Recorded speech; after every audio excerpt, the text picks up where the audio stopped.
저주의 덫. 그것은 누군가의 방을 찍은 CCTV 화면이었다. 고요한 방 안, 침대 위에는 한 남자가 잠들어 있었다. 잠시 후 침대에 잠들어 있던 남자가 경기하듯 몸을 벌떡 일으켰다. 하지만 어딘가 이상이 보였다. 남자는 침대에서 자력으로 일어났다기보다는 누군가에 의해 끌어올려진 것 같았다. 그리고 그는 다시 침대 아래로 거칠게 끌려 내려갔다. 바닥으로 떨어진 남자가 놀라 몸부림을 치기 시작했다. 다음 순간 남자의 상체가 뒤로 확 꺾이며 얼굴이 드러났다. 바로 원호였다. 그제야 그것이 원호의 방임을 깨달았다. 기괴한 형상으로 꺾인 몸, 공포가 가득한 얼굴. 그 순간 원호가 느낀 공포는 고통에 대한 것보다 몸에 대한 통제력을 잃었다는 것이 더 크지 않을까 생각이 들었다. 나 또한 몸을 움직인다는 것은 너무나도 당연해 잃을 수 있다고 생각해 본 적도 없었고 특별하다고 생각해 본 적도 없었다. 그 영상을 보기 전까지는. 원호의 공포가 전이 되어 밀려왔다. 손가락을 움직여 보았다. 내 의지대로 움직이는 손가락을 보자 안도감이 밀려왔다. 원호는 계속해서 보이지 않는 힘에 의해 나동그라지고 몸이 꺾이는 고통을 당했다. 마치 영화 속 구마의식을 보는 것 같았다. 믿을 수 없는 광경에 나와 건우는 그 영상에서 눈을 뗄 수가 없었다. 끝까지 봐야 했다. 곧 원호가 멀쩡히 일어나 우리가 얼마나 바보 같은 표정으로 보고 있는지 다 알고 있다며, 모든 것이 장난이었다며 유쾌하고 비열한 웃음을 터뜨리는 모습이 나을 것 같았다. 하지만 보이지 않는 힘은 끈질기게 원호의 몸을 유린했다. 원호의 몸이 계속 움찔움찔 튀어올랐다. 기력이 다한 듯 몸의 반응이 잦아들었다. 그리고 한순간 고요가 찾아왔다. 몸을 간신히 일으킨 원호가 주변을 두리번거렸다. 공격이 멈추고 몸의 통제권을 되찾았다. 원호는 그 순간을 놓치지 않았다. 설 수는 없었지만 방문을 향해 기어가기 시작했다. 그러면서도 계속해서 뒤를 돌아봤다. 공포로 얼룩진 원호의 얼굴은 처참했다. 방문 앞에 다다른 원호가 손잡이를 향해 손을 뻗었다. 나와 건우는 마치 생방송을 보고 있는 것처럼 원호를 응원했다. 하지만 원호의 손이 방문에 채 닿기 전에 보이지 않는 힘이 원호를 어둠 속으로 끌고 들어가 버렸다. 원호의 모습이 사라지고 방에는 다시 정적이 찾아왔다. 우리는 원호가 이미 죽었다는 사실을 알고 있었다. 하지만 이렇게 끝났다는 것을 믿을 수 없었다. 플레이어의 재생 시간은 이제 5초도 남지 않았다. 그제야 믿을 수 없는 현실을 깨닫고 영상에서 눈을 때려야 했다.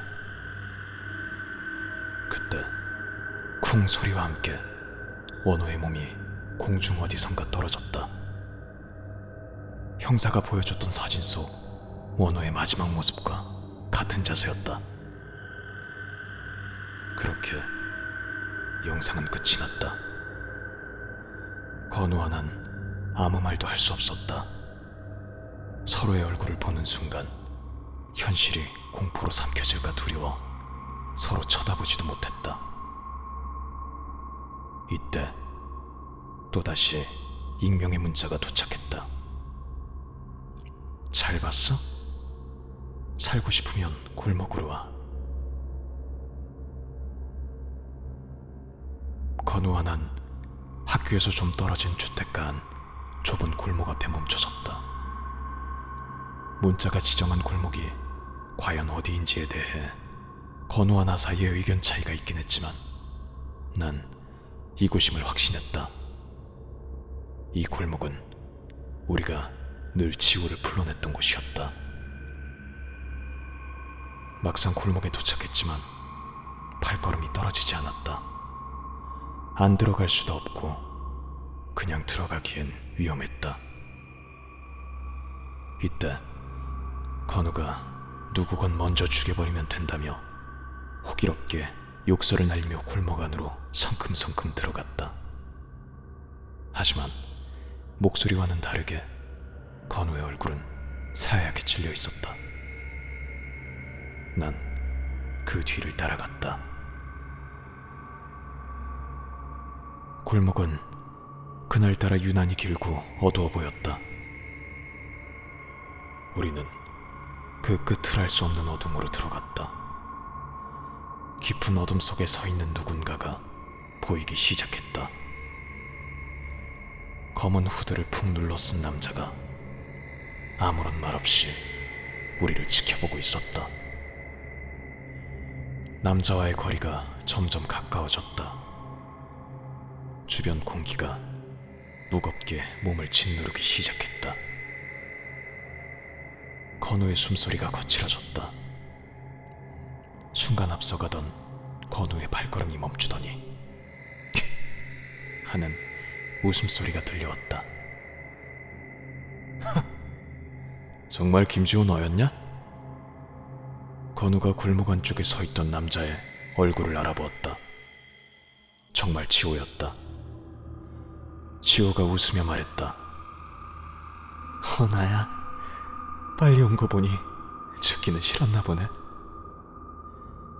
지호의 도발에 건우의 표정이 일그러졌다.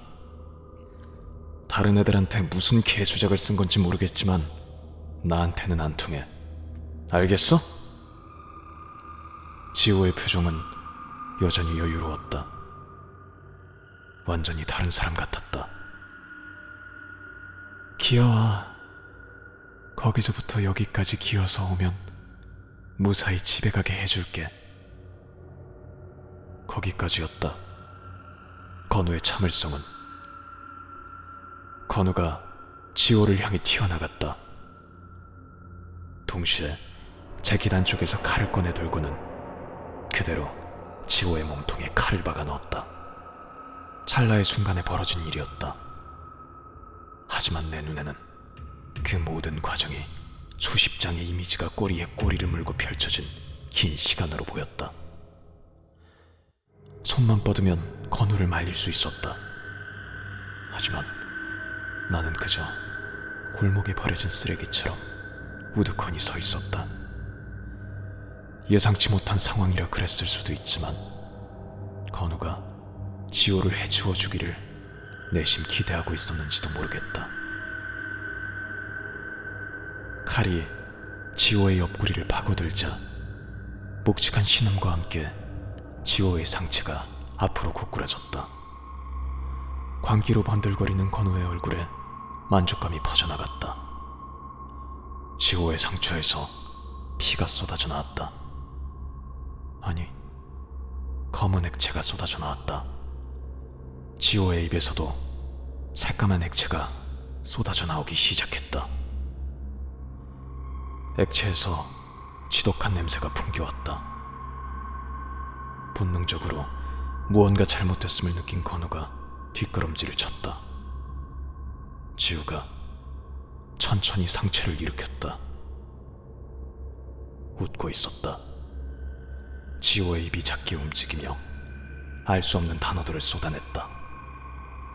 이때 뒷걸음질 치던 건우가 비명과 함께 고꾸라졌다. 건우의 옆구리에서 검붉은 피가 쏟아져 나오기 시작했다. 지호가 찔린 부위와 같은 곳이었다. 당황한 건우가 셔츠를 올리자 칼에 찔린 듯한 깊은 상처가 보였다. 건우의 몸이 보이지 않는 힘에 제압당해 바닥에 기괴한 자세로 고정됐다.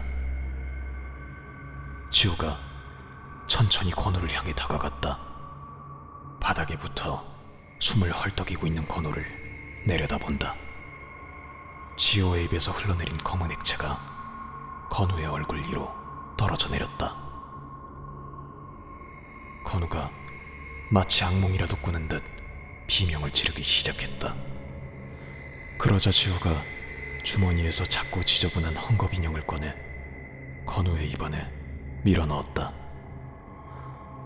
날카롭던 건우의 비명이 먹먹하게 바뀌고 이내 몸이 축 늘어졌다. 난 아무런 소리도 낼 수 없었고 움직일 수도 없었다.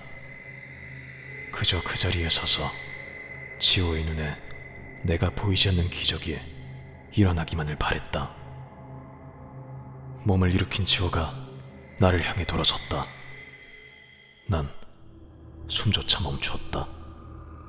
하지만 나를 향해 걸어오던 지호와 눈이 마주치고 말았다. 순간 난 무릎을 꿇고 지호에게 기어가 다리에 매달려 살려달라고 애원했다. 무엇을 어떻게 해야겠다고 자각할 틈도 없이 몸이 먼저 움직였다.